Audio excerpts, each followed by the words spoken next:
My parents were King Dennis and Rosetta Hadley. Well, my mom and my dad and my mother, they was children of slaves. In other words, their father and their parents were slaves. They were married. First of all, my mother was a James before she got married. They were married for 59 years. They got married in 1920. And they had 15 children. On my dad's side of the family, my dad was born around, I think, 1896, I believe, either 1896 and 1897. He lived to be until he was about 82 years old. And Dad, he married my mom, I guess, when they was young, because I have pictures of him on the plantation when he was 18 years old, and my mom was 16 years old. 14 of us lived till we got grown. I have a sister that died. Her name was Ella Reed. She died when she was 7 days old. We really don't know what happened to her. But anyway, the rest of the children were very healthy. There were no other illnesses and sicknesses as far as I know of. And all the kids lived to get grown, and my parents got a chance to experience having the grandchildren and enjoying them. Okay. There's 14 children, or 15, but 14 of them lived to be productive life. So none of them never been to jail, and that's the best part about it. We sort of always did what we were supposed to do growing up. And they were married in 1920, and I was born in 1921, so that means if I live until October, I will be 90 years old. And I want to thank the Lord for that, because what I contribute my living that long to obeying my parents. When I was growing up, my mother and always would tell me you always obey your parents. And I read in the scripture where it said, honor your father and your mother, that your days will be long upon the land which the Lord thy God giveth thee. And I said, well, I want to live a long time. My dad worked at Pebble Hill Plantation for 53 years. And I understand he worked at Flowers Bakery after he left the farm. But then Dad had worked about a year at Flowers Bakery, but then he moved. Well, he went to Pebble Hill Plantation first, then he went to Flowers, then he came back and moved back to on plantation life, Pebble Hill, and he worked there for the next 53 years, and he raised all his kids to go through school, and high school particularly, and then those who wanted to go to college went to college on scholarships. Plus, Mrs. Pansy Allen, she also helped the kids that own the plantation go to college. And because as I mentioned in my videos, I talk to people, 3 of my sisters and brother went to school, and my dad didn't have to pay nothing for them to go to college. That was her way of helping out the kids on the plantation. Without an education, you can't move on like you need to in life. That's the way I feel about it, because my parents encouraged all of us to go to school, go to college. You're going to school. When you once finish high school, your next step is to go on to college. And when I first went off to A&M University in Tallahassee, I don't know who filled my application out, but I've already said I want to go to Florida A&M because three of the siblings was there. Agnes finished from Florida A&M University. Marie and Richard, who are twins, were at Florida A&M at the time I started. So I really don't know who did that, but anyway, I really appreciate them doing that application for me. But I've really been inspired with music because my dad and my mom played the piano, and all we knew was to sing around the piano at home, especially during Christmas time. We would go out to the plantation and sing on Christmas Day for Miss Pansy Poe, where my father used to work. I'm Dr. Rosa Louise Hadley, the daughter of the late Dennis Hadley and Rosetta Hadley.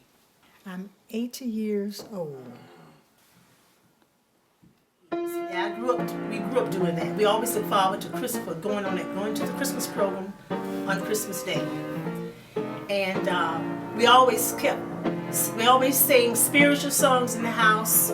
We always sing secular music, classical music, opera music was sung in our house. We never did sing blues, jazz, and whatever kind of music you can name. We always did the other kind of music.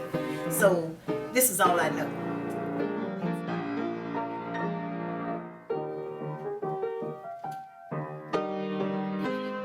My father, he played the piano and the harp, so we developed all this singing and music from he, and also my mother used to sing too.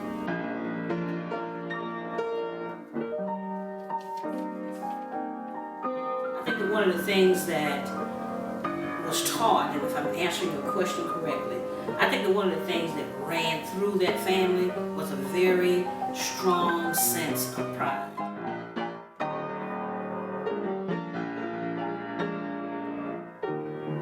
very sense of being very pleased about the talents that God had given us.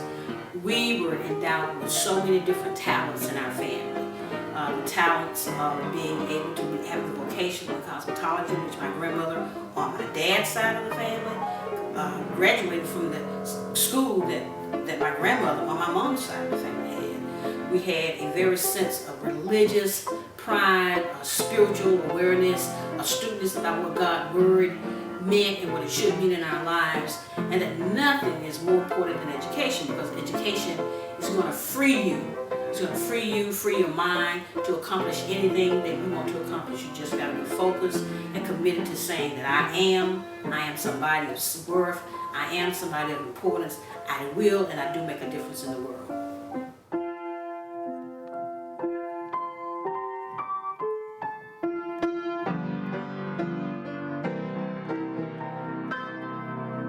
You gotta appreciate where you come from. You gotta have respect for your elders. I tell young people all the time, elders have the greatest wisdom of anyone I know. I mean, why? Because you can't teach wisdom. Wisdom is something you experience. It comes with life.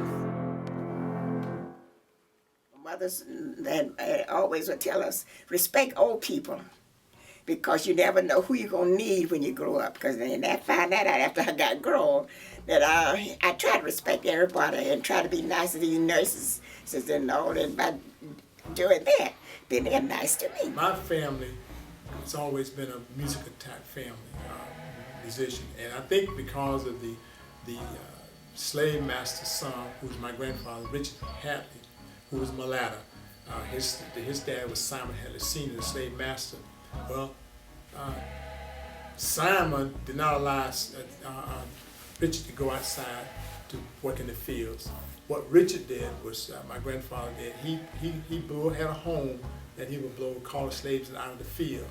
And he would do that, call them in, call them out, wake them up, and then he was a houseboy. He stayed in the house, did those little tasks.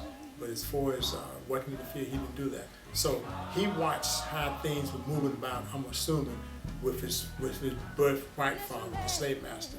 And so, because also the slave master lied, Richard had allowed, Simon had allowed my grandfather to do little odd jobs. So he saved his money. He became a prosperous man. When freedom came along in 1865, he had saved up something like $800, and he was able to purchase over 300 acres of land down on the Trinity Road between here and Beeston, Georgia, where some of the families still own that land today.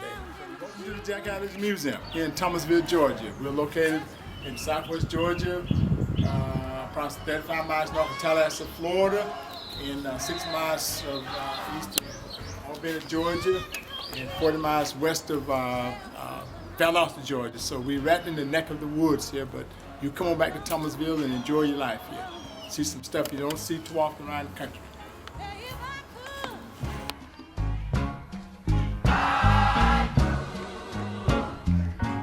If I could, I surely would.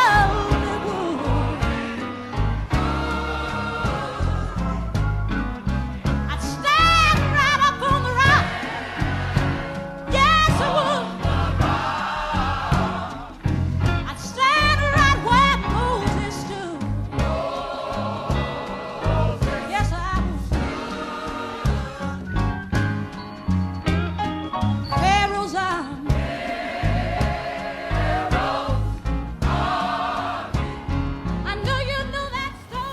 My name is Jerry Monroe. I'm from Thomasville, Georgia. I married Naomi Hadley. I went to Oakwood University. Dr. Hadley was one of Naomi's sisters, was one of my professors. And I graduated from there in 1976 in psychology, sociology, Alabama A&M and Oakwood University. This is one thing I would want you to walk away with. Young African Americans in our society. We are the minority in this country, but we are the majority incarcerated. And there's something wrong with that. When we could get an education, or you can go on the internet, you can go to the university, You can go to many ways that you can get an education. So I don't see why we can't. And we have to stop this stealing, just take it from each other, and not being what we need to be. We one time in life we didn't have this opportunity, but now we have this opportunity. So let's put it to use.